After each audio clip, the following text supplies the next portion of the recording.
What is up, everybody? I am your host, and again, listen, I retained the title at Backlash. I am still your longest reigning pay-per-view champion, 5 months and counting. And Night of Champions is coming up, and I'll retain my title then again.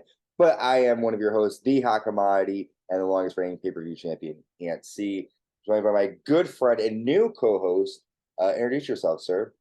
Hello, I'm Anthony. I came close. I made one mistake on the last match, but I'll try again at Night of Champions. Dude, you have a chance to go to Saudi Arabia, but you don't have a chance at winning this. What I will say is our good friend Christian is not here. He is being a good Samaritan, a good human, Very good human. and taking care of business. And he'll be back with our next recap. So hi, Christian. Hello. He did pretty good. We'll tell you his total earnings. Like he won money from this. His total winnings at the end of this. But yes, we are here to cover WWE Backlash 2023. They are live in San Juan, Puerto Rico. It was this past Saturday. Quick overall question for you. What were your overall thoughts on the show without diving too much into the match and stuff? What did you think? Yeah, sure. I mean, this was a show for the country of Puerto Rico. That's what it was.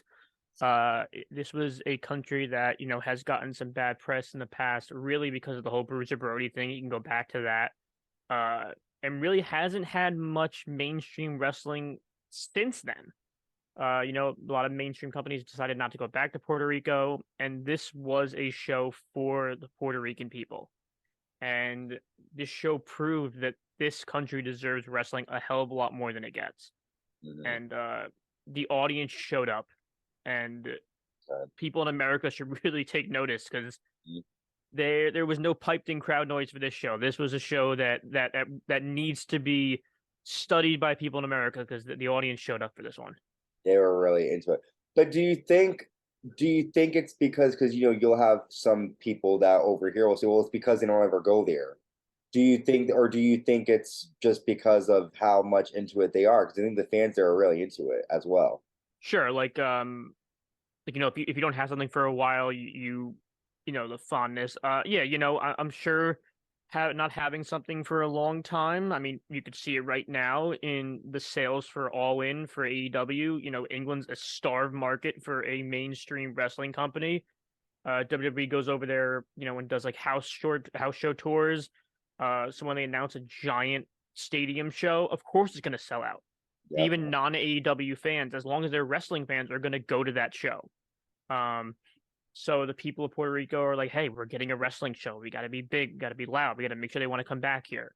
But clearly, the majority of Puerto Rico that showed up for the show was big into wrestling. You saw every shirt from Austin 316 to NWO to the current wrestling shirts. So they brought it for the show.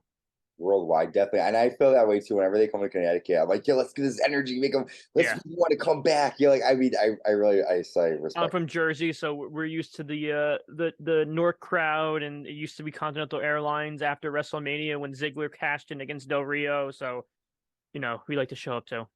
Respect, man, of course. Listen, you got it. And again, like for me, like I remember I popped hard when Bailey won at Money in the Bank, the SmackDown Women's title, and when Adam Cole won the NXT title at Takeover. That Yep. was popping moments. And we share that same experience. I was at that Money in the Bank also. So That right, fist bump, in brother. Connecticut. That's That's right. depressing, man. We're gonna go to another one. We're gonna Absolutely. find a way, either your casa, my casa. We're gonna do it. It's gonna be 100%. all the way fucking up. Anyways, so yes, San Juan turned up definitely. I mean, they really did make every like match seem important. The crowd like was really into it, and it really made us at home really get into it too. When the crowd's into it, you pay more attention. When the crowd wasn't there in 2020, I wanted to cry. It was so boring. And you could tell even the fans, whether I'm not fans, the wrestlers, whether they're getting booed or like cheered, they love the interaction from the fans. It's just that Yeah. instant gratification. But speaking of gratification, I actually enjoyed this match. It's the first match of the night, the Raw Women's Championship. The EST, the Raw Women's Champion Bianca Belair taking on Io Sky. And I'll tell you, man, with this match, I really thought that Io had it. Not that I thought she was going to win, but during the match, there was a moment where I turned and I was like, yo, I think Io is gonna win this one. I was getting a little nervous here. There's a lot of back and forth action here. Io did a lot of impressive moves. She was sort of going back to her sort of old NXT ways before she was Damage Control. And Damage Control, she kind of was quiet, doesn't really have a lot of character. This match showed that Io Sky is a person to rely on in terms of like putting on good matches. And she doesn't really need a character. She's like an Asuka, make her fight Asuka. That would be interesting just to see those two ladies. I love the Japanese fighting style, so I like to see those two go at it. But I also think that we need to see more of Io Sky. I think she cemented herself in this match. Bianca Belair looks good as well. She's the ESP. Pretty much the ending comes when Damage Control come out and Bianca grabs Bailey. Dakota Kai kicks Bianca. Bailey holds Bianca's hair. Io goes for a moonsault, but Bianca moves and nails a KOD and gets the win. So even with interference from Damage Control, Bianca Belair is able to defeat Io Sky. We all knew Bianca was going to win this. But what are your thoughts on this one? And do you think that Io now sort of, show that she can do it? I mean, she could be women's champion. Yeah, so first, the initial thing is bringing Tokyo Shock back as the entrance theme for was huge. I love that song. That was so cool in NXT in that little environment, and bringing it back, you could just tell it's got like a different theme, better than the Damage Control one. Io's a fantastic competitor. Anyone that watched her in her very short time, even in Lucha Underground, knew how great she was. So when WWE signed her, everyone had these big dreams for her. She was great in NXT. They bring her up. They put her in the Damage Control, stable. It hasn't gone great. They've been tag team champions, but there's always more. Io is an absolute possible solo star after this match. I agree with you. She could have had it a couple times. The thing that I think, by the way, she has one of the best moonsaults I have ever seen in the history of wrestling. The thing that I really noticed in this match was that Bianca was doing a little heel work during this match. I don't know if it was necessarily heel work, but she wasn't working Booing the as shit out of her. yeah, and she wasn't really working as a face once they started booing her. She was kind of reacting to the crowd. Io was kind of getting a little bit more of the face, reaction stuff like that. And Bailey kind of cost her. So are we starting to see a little tension in Damage Control? I think that story's kind of run its course. Yeah. It could unfortunately leave Dakota kind of without a path, so we'll see where that goes. I've always loved Dakota. So Io proved in this match exactly what we knew already, that she is somebody who can be trusted in big matches. Bianca's always been phenomenal. I mean, there's a reason why she's held that title for so long. But it was a historic night for her. She became the longest reigning Raw champion. I mean, it's been around for not that long, so it's it's like one of those newly created records. So you knew she wasn't going to lose, but Io proved something, and she can go. Dude, I'm a big Io fan. I really think she definitely deserves a shot again at a title. But yeah, again, like you said, maybe it just could be the end of Damage Control. We got Friday Night SmackDown coming up. The tag titles are on the line. Who knows? Maybe Io could cost Bailey and Dakota. But we have Savio Vega backstage, and he presents Bad Bunny with a Puerto Rican kendo stick. Excited to see Savio Vega. Although I will say he would never be able. He'd probably beat my ass, but he could never beat anybody's ass. So seeing him come out was kind of cool.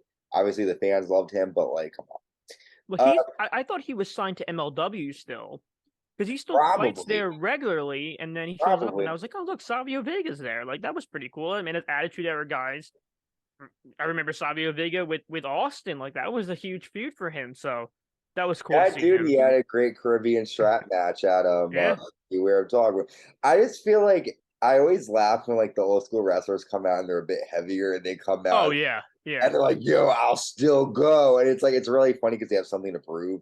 So Savio Vega come out, they're ready to fucking go. But of course, it's his home territory. So I forget who just. Oh, Jake Roberts just announced say that he'll never wrestle, and I was like, no shit.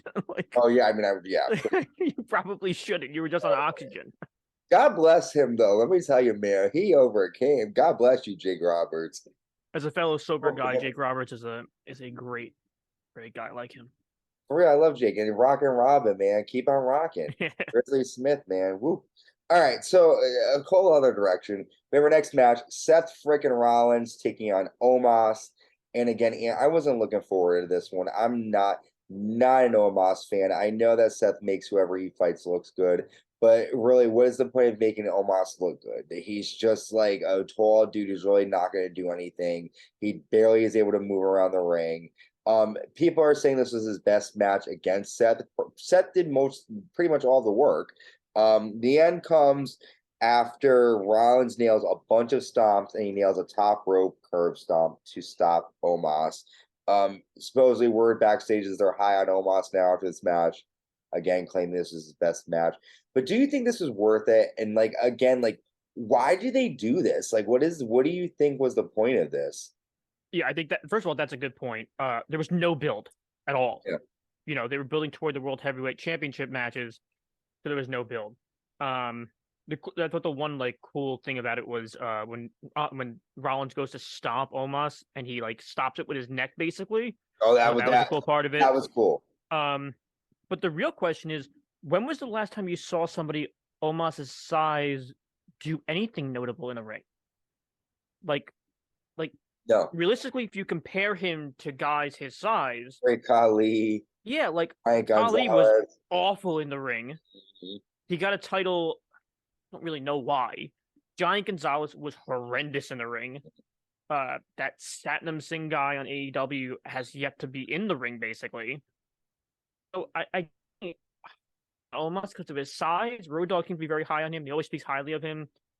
He compared him to Andre the Giant, which I did not understand. But Who? Road Dogg? I love Road Dogg. Road Dogg, lay off the no, pot. yeah. No, I like Road Dogg, but I didn't understand the comparison. Oh But my God. No, I'm saying no. What I'm saying is I can't believe Road Dogg would compare the two. Like yeah, that's he said no. he said he might have a better upside than some of the previous legends. But yeah, I don't get kind of like building Omos because maybe he'll be a Nothing tag team. happened. Yeah, Didn't maybe he he'll. just what happened with him on Raw after? Was he even I on Raw? was on Raw. See, if I have a problem remembering it, Then then there you he's go. not that noticeable. Like, I I'm think looking at my notes to did he see. beat a jobber maybe? He beat one of the Um, Alanis Morissette guys. Remember, no, Reeves he made a joke wasn't about there. that. No, Omos was not there. So it's like you build them up for what? Like they literally they put Omos in the match because they're in Puerto Rico and they wanted to see a Yeah, tall guy. and like you said, Rollins could make anybody look like a star. Mm-hmm. Like that Seth Rollins thing. I can have a good match with anybody. Mm-hmm. Uh, and he showed it because he made Omos look like a star. Um, so I don't know. This to me was one of those matches that was like, hey, we need to fill up a card of this basically glorified house show. Mm-hmm. Which it was. So like, hey, we're gonna throw a random match out there. We have Rollins. We need him to face somebody. We're not gonna throw him out there with a huge guy right now, like like Cody or anything like that. So we have Omos. Let's throw him out there with him. Let's see what he does.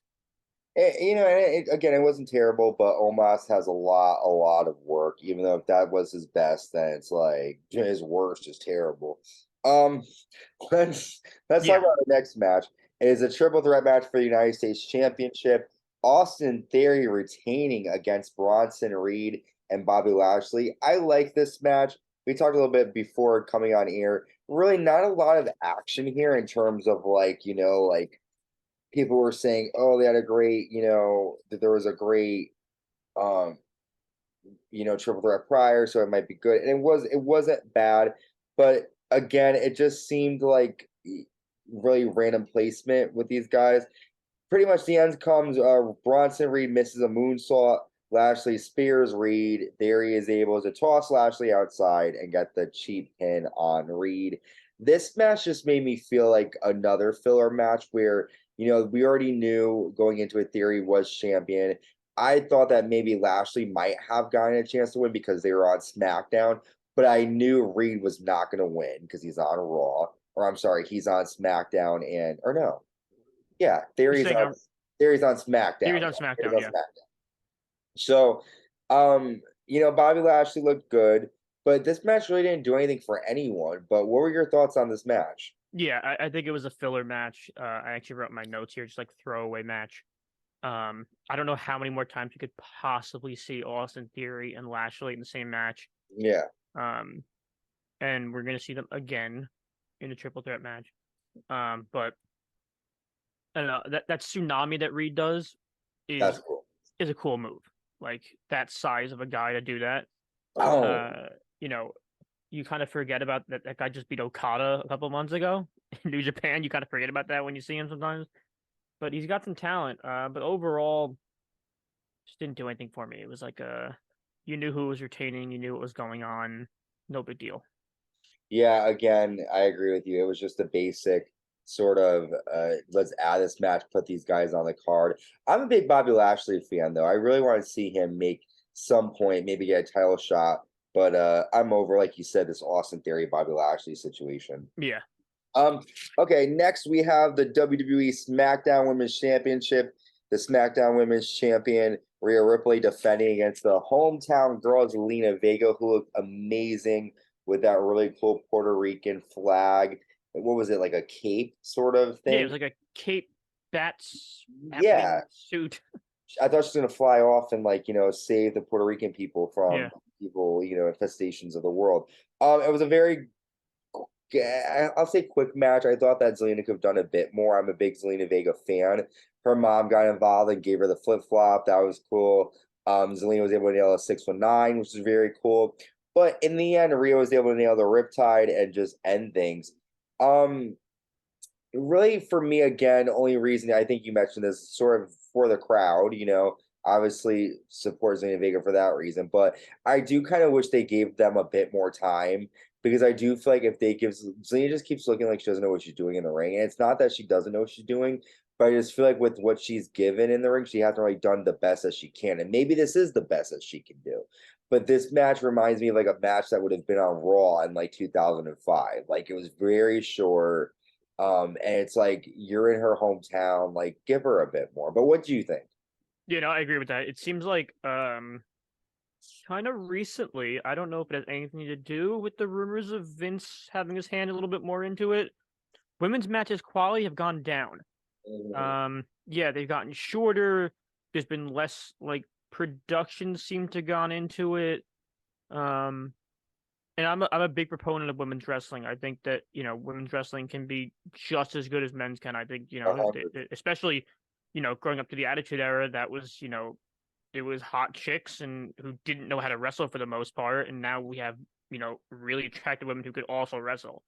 Um, and this match was obviously for Zelina to have her moment in front of her family, in front of the crowd. Um, we already knew the outcome. We knew that Rhea couldn't lose the title this quickly. Um, but yeah, let her have more of a moment. Let her do some more. She looked great while doing it, but let her have some more time. There was no need to have a short match here. You could have given him more time, and there could have been a little bit cut somewhere else, or you didn't really need to cut. I mean, you're not on a time restriction here. There's no time restriction like a Raw where you have 3 hours. You have time. But I guess you knew the ending. They're not going to exert Yeah. Rhea in this match to risk injury or something like that. So they kind of just did what they had to do. But they gave her a match, and then they let Zelina stay in the ring at the end and get cheered. So Hmm. that was nice. That was great. I remember when I went to the Madison Square Garden show, it was, I think, the day of 9/11, and I was sad that Zelina didn't get to participate because, her dad was Yes, involved. yes. That was messed up. But, she did get her due diligence. It was a decent match. I love Zelina's work better as a heel, but, still good to see her. Rhea Ripley's going to dominate. Speaking of dominate, this match was probably the match that everyone on social media has been talking about. The San Juan Street Fight. Damian Priest taking on Bad Bunny. And this was a very fun match to watch because not only was there a lot of action, there's a lot of surprises in it. Bad Bunny comes down with the cart full of weapons. A lot of people are comparing to, I think, New New Jack, Jack, right? the great Which, New Jack homage. dude, I love that because I just got done watching his Dark Side of the Ring. I'm rewatching Great them. series. And yes, and so anticipation for season 4, I'm watching all of them. And New Jack, knowing his background and just how hardcore he is as a person and as a character. Bad Bunny coming out showing his respect to wrestling just shows how much he cares about the business, and I really like that. I Also, great job by WWE to change his theme song because yeah, clearly everyone in Puerto Rico knows that song because they were so loud with that song. They knew every word of it. They knew the callback. They knew everything about that. So great job, yeah, whoever did that. Bravo, changing that theme song because they knew that was exactly what to awesome. do. Does the producer does they do the music too, or are they just in I charge don't of know. I don't know who that was. If maybe it was Bunny's idea, or if it was the producer, or if somebody there. I don't know who it was, I but know great Jamie idea. Noble produced this, so Yes, everyone's high on he's him a right hell of a producer. That guy. He really turned into one of the main guys backstage. now. I remember, listen, if you ever hate life, think about Jamie Noble. You could go from living in a trailer with Nydia With Nydia, to fucking, to being one of the biggest producers in WWE. remember those days with the mink coat and turning on SmackDown Yep. and seeing it? Those are the He was days. with Nydia, then he was J&J Security with Joey Mercury, and now he's Oh my producing Bad God. Bunny's matches. There Good we for go. him. Good for him. A lot of good stuff. A lot of good stuff here. A lot of action. There's a moment where we see like also one thing I do want to recognize too that a lot of people like need to understand kind of that like it takes me a while. This dude's like a Grammy winner. Like he just got off of Coachella. Like this guy isn't like a singer with one album. This is like a fucking Grammy award winning, like number one, like, and he's out here like not only risking his body, but his whole career. And you could tell all the people in the music business are like, oh, every time he does something, they're like, oh shit, because they know like he's like a commodity. Like his body, his voice is the only thing that really matters. He's an object. So if their doll gets ruined in some way, shit. So like, he has a lot of stake too, So his I have that in my notes too. I but said like they mentioned he's the most streamed artist in the world right now. yeah, Like this would be like in like the 40s and 50s, Elvis wrestling somebody, yeah, or like Paul McCartney wrestling somebody. Like this guy is the top of the food chain right now in the music industry.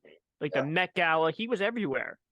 And now he's wrestling Damian Priest in front of his hometown.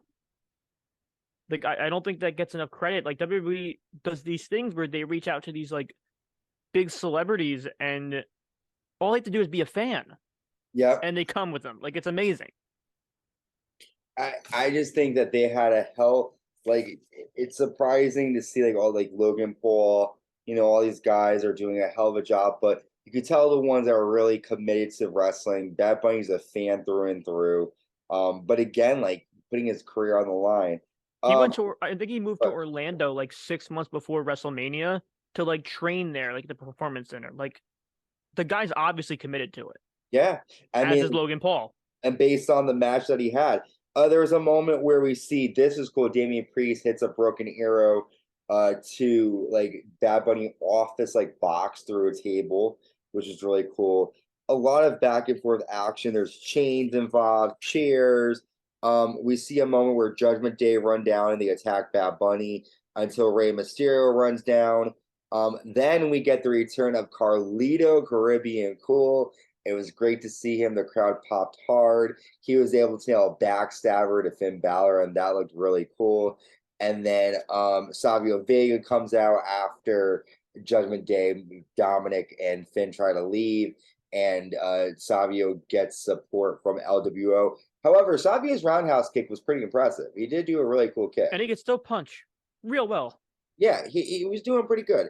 The ending comes after we see Bad Bunny nail a Bunny Destroyer after nailing Damien with the chair numerous times. I was happy with the outcome. What did you think of the match? Yeah, no, great outcome. Gave the people what they wanted to see. The only thing I have, and this annoys me throughout all of wrestling, is when someone's doing a figure four leg lock and the referee counts when the other guy's shoulders are on the ground. Because the Yeah, referee will start counting and he'll do 1, 2, and then the guy like lift his shoulder up, and then they go back and they do it again, and they end up counting like 8 times. And it's just like while they're in the figure four, just let him do the submission move. Stop counting it. It's not a pin. We know it's not a pin. We know it's a submission move. Stop counting it. But like Bunny did wrestling moves. Like Bad Bunny was doing wrestling moves. He wasn't just like jumping around and punching and doing this. Like the guy was clearly trained in wrestling for this match. Um, and Damian Priest showed that this guy is a legitimate star. Like Priest himself can can wrestle just like we knew he could. But Mhm. Damian Priest is a guy, and I mean, afterwards they said that like they view him as like a big top tier guy. So I think everybody won in this match. I think this is going to be a match that everyone, and obviously Twitter and Facebook and all YouTube and all this the views that came out of this. I think like the next night it was already at like 40 million views on Carlito's return. Um, I don't know how you don't re-sign Carlito. I I don't. know they should have re-signed when he came back at the Rumble. Like Yeah, it, like the so, guy is huge. The guy looks better now than he did then. I think he's giant. I Um, spit in the face of people who don't want to be cool. he actually put up a funny tweet. He put up, I guess my indie booking price went up higher, like just in case he doesn't get re-signed. That's funny. But I've seen him live at an indie show, and I was like right near him, and the guy is giant. Like he's just, but it was cool. That was a cool touch. I Go ahead, go ahead. Yeah, especially with his dad being Carlito, with Chavo Carlos, Classic. He was there, so it was cool being there. It was cool with him being there. I the only time I saw Carlito was in '07. I might have seen him before, like in person, but I saw him in '07 when he fought Jeff Hardy in a ladder match at Raw. But that was the only time I saw Carlito, and he was cool there too. But Carlito's awesome, man. Sorry, A lot Carlos Colon was the dad. Carlos, yeah, well, that's the one where there's a story with Bruce Brody. or Brody. Yeah. There's a lot there. But let's move on. It was a great, great match. But with Bruce or Brody, let's not talk about that. We have our one of another match, which isn't a main event, but a six-man tag. We see the Bloodline get the victory over Matt Riddle and the undisputed tag team champions Kevin Owens and Sami Zayn. I'm not gonna lie to you guys, I kind of didn't really pay much attention to this one, but one thing I did pay attention to was during the match, Solo grabs Jay by the throat and looks as if he's about to Samoan spike him. That doesn't happen. Solo ends up Samoan spiking Matt Riddle, and the Bloodline get the win. And when is Solo gonna turn? When is Solo gonna turn? That's a good And what point. you think? When is Solo ready to go solo is the question. There you go. Clearly the dissension in the bloodline is pretty obvious at this point. Um Jay, yeah, it was Jay. Tagged him in pretty hard on his chest, and Solo looked down and saw the handprint and was like, kind of like, what the fuck was that? Like, you didn't have to hit me so hard, like, but and I think even when Solo grabbed Jay by the throat, like, it wasn't like at first it was like, oh crap, like you're on my team, but then it was like, I'm still gonna do this to you, like, you still fuck with me a little bit. So, um, Solo is I think they're just waiting to pull the trigger on him. It's so close. So I don't know what they're waiting for. I don't think they're waiting for him versus Roman. I don't know if that's what they're waiting for. Um, is it Roman and Solo versus the Usos? Like, is that what's going to turn out to be the end of the bloodline? Like, is that where the split's going to happen? Um, because Jay is clearly the main combustible element here. Yeah. Yeah, yeah. Um, it was weird not seeing Heyman there though, right? Yeah, He wasn't there. That I kind of felt like that was weird. Um, but overall, the whole match, I was like, I actually thought KO and Sammy and Riddle were gonna take it. Riddle looked good in that match. Actually, he was moving pretty quickly and stuff like that. Um, but overall, it was an okay match to me. I think mostly it was to just give the bloodline like the next step in their story. I agree, man. Well, we'll cover this match quick, and then we'll see if we'll do another one. So we have our main event, Cody Rhodes taking on Brock Lesnar. And this was a decent match. Brock Lesnar got busted open pretty early on in the match. And that was sick. It was cool to see all the blood dripping from his face. The end comes though when Brock locks in the Kimura lock, but Cody is able to roll up Brock and get the victory. I had a feeling Cody was going to get a win, but not like a substantial win. A win that's kind of like I rolled him up, sort of what happened. Quick thoughts. Like, what do you think about this main event? Did you think it was the Yeah, right? clearly the main event should have been the Bad Bunny match, but Brock and Cody, two big names in WWE. They give him the main event.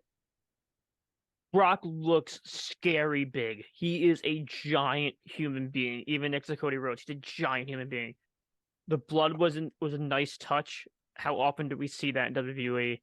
The report afterwards where it went down just as planned. So is there a little bit more blood getting into WWE? You never know.